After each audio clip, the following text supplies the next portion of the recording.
کہ بر صغیر میں یعنی پورے آپ کے سب کانٹیننٹ میں ان صوفیاء اکرام نے جس دیہات سے جس گاؤں سے جاتے تھے، یہ گاؤں کے گاؤں آپ کے جو ہے مشرف با اسلام ہو جاتے تھے، ان کے دلوں کو آپ کے جو ہے وہ اسلام کے نور سے بھر دیتے تھے، اور اسی وجہ سے ہم جانتے ہیں کہ ہر ایک قوم کے ساتھ محبت سے رفتار کی ہے، اور بتایا یہ ہے کہ بعض محبت مولانا روم فرماتے ہیں کہ دل بدست عورت کے حج اکبرست، میں ختم کر رہا ہوں اپنی گفتگو کو، مولانا روم فرماتے ہیں دل بدست عورت کے حج اکبرست، دلوں کو جیت لو یہی حج اکبر از ہزارت کعبہ یک دل بہتر است، یعنی 1000 کعبے کے طواف سے ایک دل کا طواف بہتر ہے۔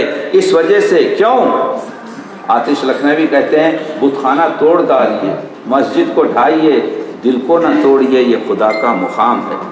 تو محور آپ کے مرکز عشق، مرکز محبت، مرکز قلب، طہارت قلب اور نفس کو پہچاننے کا مرکز اگر کوئی چیز ہے تو وہ قلب ہے، اور اقبال یہی کہتے ہیں کہ اسی قلب کی ضرورت ہے جس میں درد اور احساس ہو۔ بیداری دل کے معنی کیا ہیں؟ بیداری دل کے معنی یہ نہیں ہیں، بیداری دل کے معنی یہ ہیں کہ دنیا میں جو کچھ ہو رہا ہے آپ کو اگر معلوم ہو تو آپ سو نہ سکیں۔ بیداری دل کے معنی شعر پر 4 مصروں پر تمام کر رہا ہوں علامہ اقبال کے، جس میں یہی کہا ہے۔ پہلے تو کہتے ہیں تیری دعا ہے کہ ہو آرزو تیری پوری، میری دعا ہے تیری آرزو بدل جائے، اور پھر آگے کر کے کہتے ہیں میری آرزو بدل جائے۔ اس کے بعد سے ایک سوال ہی کرتے ہیں کہ رگوں میں وہ لہو باقی نہیں ہے۔ آج کی اس رات کا مسائل آپ سنتے جائیں گے، ہمارے شعراء کو بھی سنتے جائیں گے، اس پر گفتگو بھی ہوتی جائے گی۔ تصوف کو پوری طریقے سے پیش نہیں کیا گیا ہے۔ علامہ اقبال کے 4 مصروں میں آرزو اور قلب کی گفتگو ہے، اور وہی آپ کے جو ہے مرکز و محور تصوف ہے کہ رگوں میں وہ لہو باقی نہیں ہے، وہ دل وہ آرزو باقی نہیں ہے، نماز و روزہ و قربانی و حج یہ سب باقی ہے، تو باقی نہیں ہے۔ یہ تو وہی ہے جس میں تصوف اور